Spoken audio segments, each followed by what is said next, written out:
This video is designed to help you learn how to evaluate and use websites effectively in your research. So what we're going to do is take a close look at some search results for this video. And we're going to do the same sample search we did for the first video in this section and look up climate change on Google. And if we take a closer look, what we're going to see is our first couple of results are a little iffy. We've got a Wikipedia hit, then we finally get an EPA.gov site, which is going to be pretty good. You're going to want to like .gov sites when possible. Then we have a New York Times news topic page followed up by a NASA page, and that's what we're going to start on. Now NASA, most people would probably know, is the National Aeronautics and Space Administration, a well-known organization that's very reputable and thus would be a good source to start with. So if you didn't know that, you can always look for that information on the page. What I would do is click on something like the NASA link, and you'll see there's this handy dandy about NASA. It shows you who the administrators are. It gives you all kinds of information on their structure of their organization, what they do, what they're all about. It even has their annual budget and annual reports over here. So even if you weren't sure what NASA was, you can always seek that information out on the website. And a good quality website will have much of that information easily available. We can also scroll to the bottom and on the NASA website clearly see the three folks who are responsible for maintaining this page on climate change. So their three names are right here, and as I highlight them, you might notice that they're even linked. So if we click one, the form actually allows us to give direct feedback to the author, or question, or ask for more specific information. So as far as authority goes, this is a really good website. You'll notice also, just as I mentioned, that it's well put together. So when we come into the first link here, on evidence, we see right away a nice big chart full of statistical information. So one thing you'll notice that the NASA website does that's good is it links to a source directly below that chart, the NOAA. And again, if we don't know what that is, we can click it and easily find out that the National Oceanic and Atmospheric Administration is behind this data. And again, this is a .gov website. It's got all kinds of information and statistics on it, and if we scroll to the bottom, we can see at a glance that you can contact these folks with more information. You can find out that as of the recording of this video, the website was updated as recently as 6 months ago, so it's fairly up to date. And as we scroll down NASA's page here, potentially looking for information to use for our paper, you'll notice they're citing things all through their information. So you've got a bunch of footnotes here that appear as we scroll down the page.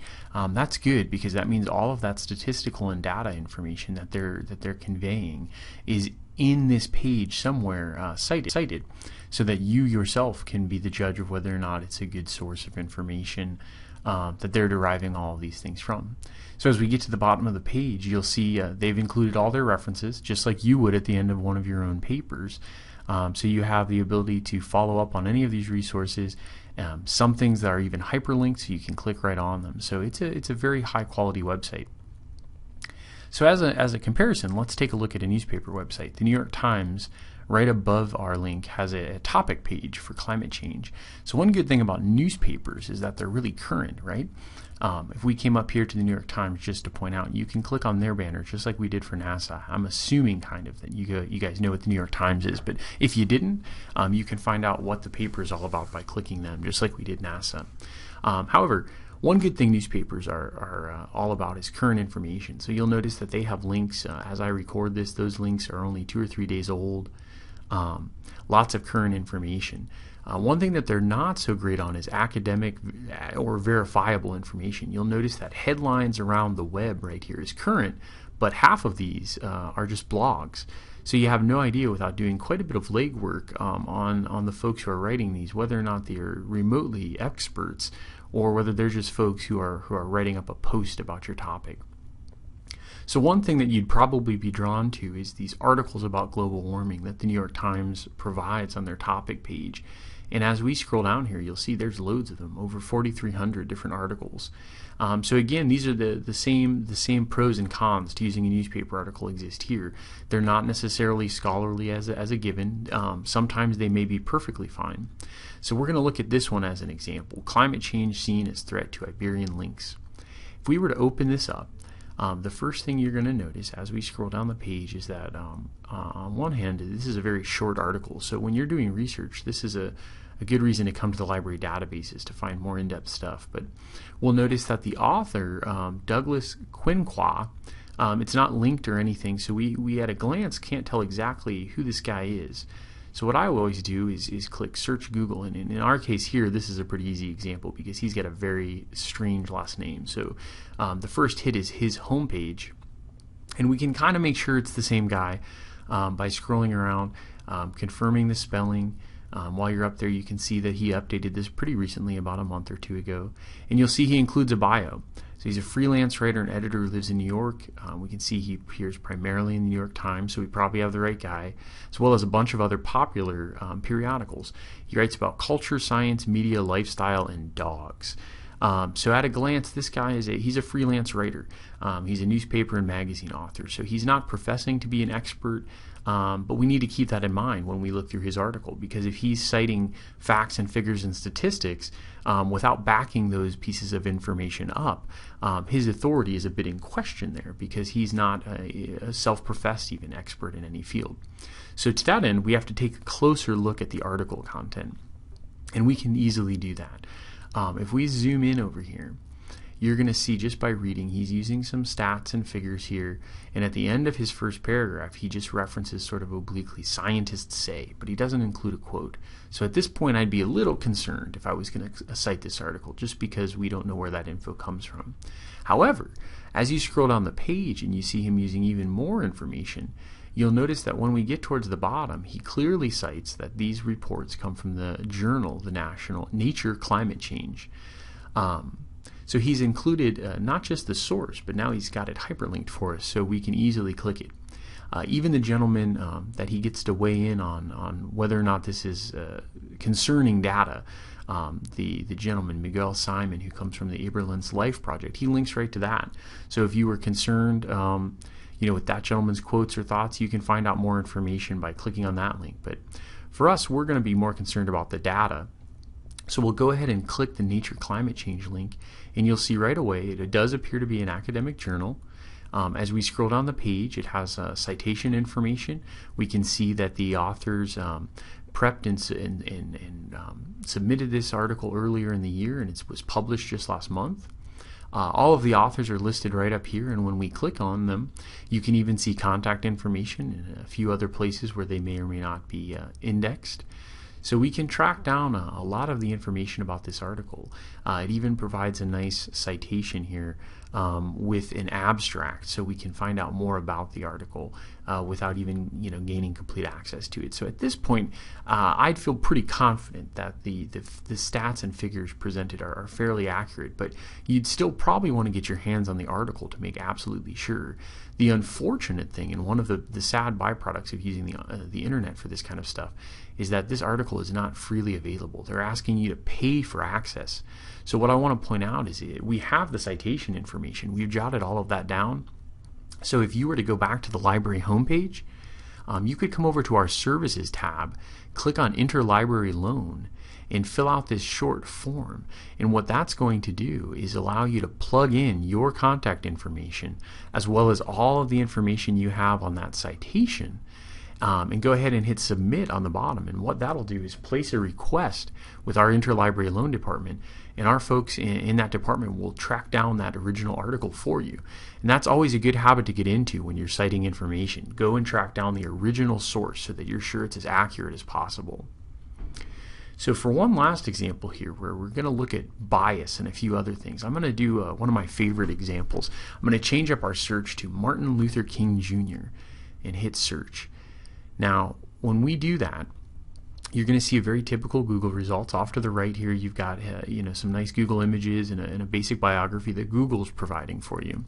But when we scroll up, you'll see the first three hits are the Wikipedia page, which we know we want to avoid, then a site called martinlutherking.org, followed up by the nobelprize.org Martin Luther King bio page. So those are our first three hits, and our first hit after Wikipedia is this martinlutherking.org.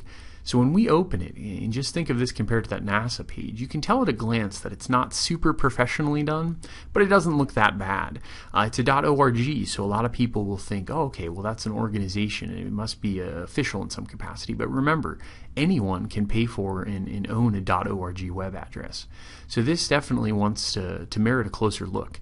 And when we do start looking closer, you're going to find a few interesting things. Right on the homepage, this is kind of a bizarre quote. If you read through it and you think that this is a site that professes to provide biographical information on Dr. King, that should be a little bit of a red flag. And then as we scroll down here, we see why the King holiday should be repealed. And then we've got our subject headings up here, which are pretty well laid out, but a little interesting in some of their wording. So if we open one of these segments, and I'll click Truth About King, you'll see right off the bat that this article or essay, whatever you'd like to call it, the title alone, The Beast as Saint, the truth about Martin Luther King Jr., when you read through something like this, you should start at this point speculating that there's a little bit of bias in play.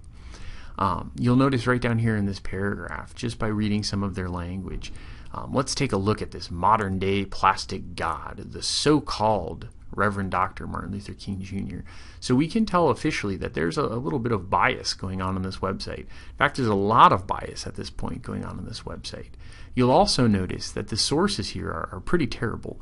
They list 5 sources down at the bottom of the page. However, none of them have very specific information except for potentially number 2.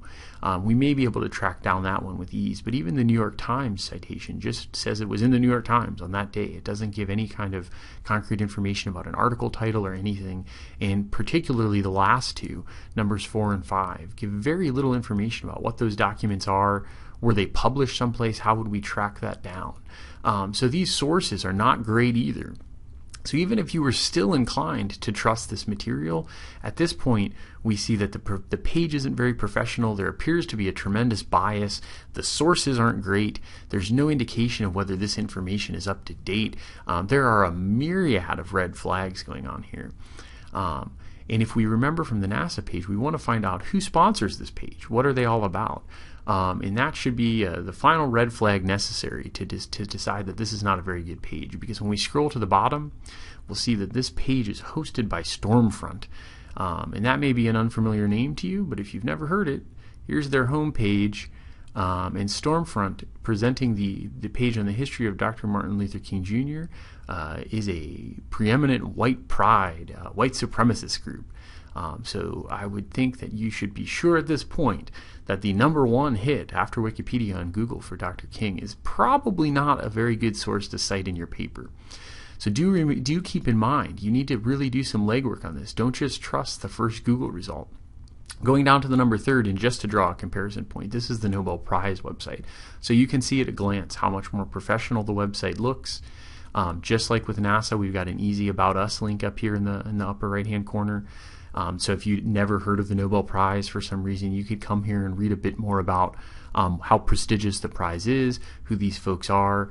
Off to the left in the menu here, they're not trying in any way to obfuscate who's putting on this page. They've got an About Us link, contact information for folks who could help you out with this article. And then they've got a nice, concise biography of Dr. King. Off to the left, you can find facts, his speech that he gave when he won the Peace Prize, and then take a look at their selected bibliography and compare it to the Stormfront site we just looked at. Look how detailed this is. These are all in correct format. Very easy to track down. If you saw that something was cited in their article and you wanted to track it down for yourself, it would be easy to do. They even provide the MLA style citation right here at the bottom of the page for their article in case you wanted to cite it in your paper. So I hope that looking at those 2 sites about Dr. King really draws a good comparison for you and what to be looking for when you're vetting these websites for things like authority, currency, their purpose, their perspective, and their potential for bias. These are all things that you should be keeping in mind when you're evaluating websites out on the internet.